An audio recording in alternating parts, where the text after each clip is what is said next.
single day. Hello? Is this Bryant? It is.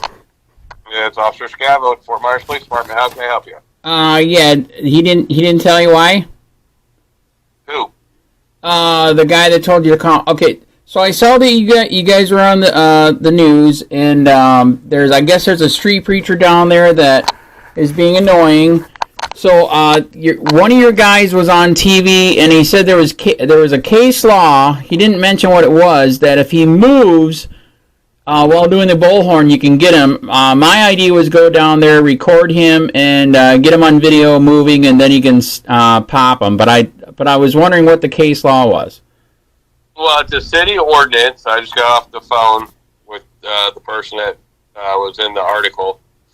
It's a city ordinance of 54-193, and we spoke in depth about it.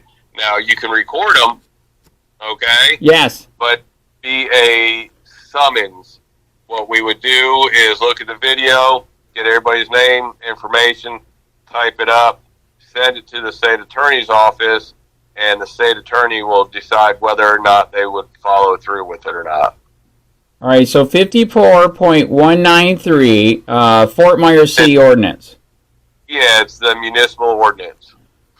All right, and that's under what, noise? No, it's under pedestrian, I believe, is what he said, because I was actually looking it up myself, and I got 193. He said the person I talked to said it's buried in there. Okay.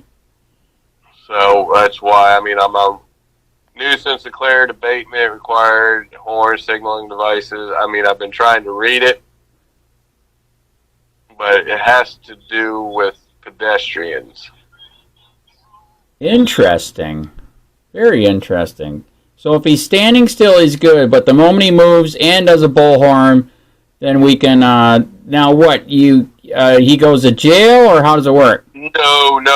We would look at your video, get name, your name, his name, write it up as a summons request. Right. And it would go to the state attorney, and the state attorney would make the decision to do anything, because we're dealing with the First Amendment. Right. I thought usually an ordinance would go to the city court first. I thought they had some kind of code enforcement court. Basically, they call us state attorneys. Oh, all right. So you skip. So everything goes through the state attorney, right? Because everything would have to. They deal with the legal aspect of it, right? So we don't want to overstep our boundaries. Right. You understand? And then what? Did you find the punishment in there? Does he go to jail, or he pays a fine? No, it would definitely not be a jail term. It would be a financial thing.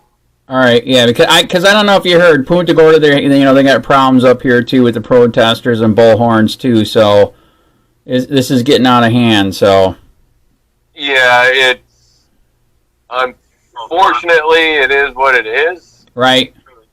There's not much with freedom of speech, right, that we can deal with. So everybody's pissed off. So, all right. So you can't put him on a cross like we did Jesus. No. Damn it! All right, you're not a Roman guard. I can only stay within the Constitution, brother. All right, so the Roman guard and the Jews are done with no more crucifixion. Well, I know I can't take him to jail for it. All right. We'll try to get some video for you, man. All right. Thank you. Yep. All right. Bye.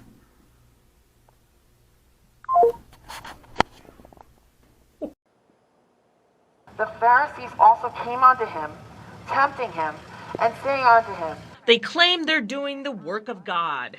And it came to pass that when Jesus had finished these sayings, he departed from Galilee. But business owners in downtown Fort Myers say customers definitely don't like it. He is driving business from here. People who live and work downtown agree it's a nuisance. Do you know how annoying that is when you're in your living room right there?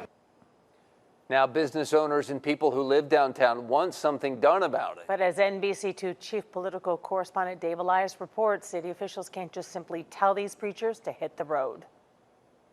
Well, normally the streets of downtown Fort Myers would be pretty quiet this time of year because seasonal residents haven't returned.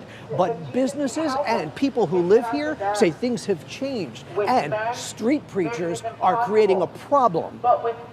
Like the post he's leaning against, this man has become a fixture in downtown Fort Myers. It's disconcerting and it's frustrating. And it doesn't take long to find out why. They brought to him a dumb man possessed with a devil. Using a bullhorn to preach the word of God. I do consider it a nuisance. Jason Parrish works here, and he's seen confrontations. They're telling people going to bars that drinking is bad. They single out people on the streets and they talk about homosexuality. And it's really just in your face, and it's just too much. Just ask Terry Tincher. Do you know how annoying that is when you're in your living room right there? He says it's happening almost daily. It's definitely an issue that has to be addressed. And when the devil was cast out, He is driving business from here. Bill Babamov owns the First Street restaurant, and he tells me he's losing customers because it's so loud. If it's full here, in about half an hour, it becomes empty. People are saying that you're disrupting their dinners. They're hearing you upstairs. How do you react to that? How's everything going? Good? But you don't want to respond to any concerns. No. Do you feel like you're being disruptive? but the Pharisee said, he casteth out devils. I love what he's doing. I think the younger generation following Jesus is a great thing. Laura Hurd, however, feels a compromise can be reached. If we talk to him, just as human being to human being, and just saying, do you think maybe we can move this? I tried that on day 2, just after he arrived. How do you think this is Christian when so many people seem to be annoyed? And it seems that there is little that police can do. Obviously, we're dealing with freedom of speech. The city tried to outlaw bullhorns, but the courts ruled that they couldn't as long as a person is standing still. Once they start moving, they're in violation. But if they are not mobile, that's the area that we're looking at or having a challenge with right now. This man, though, never moved. Why tempt ye me, ye hypocrites? Dave Elias, NBC2. Well, it's not just in downtown Fort Myers where preachers are a problem. I'm telling you, God hates homosexuality. Premarital sex is sin. Business owners on Fort Myers Beach say these preachers are driving business away there too, some of them between the bullhorns and others setting up shop with some very graphic signs. Oh, it would turn us the other way. We would not eat here. It's awful. I can't believe that they'd allow that to happen here. The First Amendment is essentially our permit. Yes, our signs are confrontational. Yes, they are controversial. The town cited that street preacher 4 times for breaking a sign ordinance, but federal judges ruled the signs are protected by free speech, so now the town is working with an attorney to revise that law. So what is your reasonable cause sufficient for the ID then?